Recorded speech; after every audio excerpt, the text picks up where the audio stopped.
তো এসে আমার শোরুমে টাকা দিয়ে কিনে না তো লাইভ করাইছিলাম, বুঝলা গেছে না? এই রুমে তো মেয়েকে ভাড়া করে এনে লাইভ করাই আমি। ওই 2 দিন পরে পরে একটা মেশিন একটা লাগাই, কি যেন একটা এরকম বেলুনের মতো ফুললে থাকে, ওজন কমতেছে, আবার তো ওজন কমতেছে, ওজন কমতেছে, আবার বলে ও আমি জুস খাই, চা খাই, আমার ওজন কমতেছে। তাও তো দেখি ওজন তো আর কমে না, মোটা মোটা ডানারি বাইর করে এহেন্দা বাইর করে হন্দা বাইর করে তো দাঁড়ায় থাকো। হ্যাঁ আমার মানে খেপাই না একদম, মানে ওই কয়দিন জিমের মধ্যে কি করছে দেখছো না?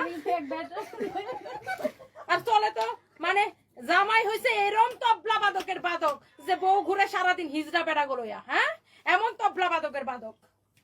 এই আপনারা থার্ড ক্লাস চাকরের বাচ্চারা নিয়ে আমার কমেন্টটা করলেন কেন? ও তো আমার চাকর, ওর আমি টাকা দিয়ে কিনে আমার শোরুমে লাইভ করেছি, ওই চাকরের নাম শুনে আমার মেজাজ করে গেছে।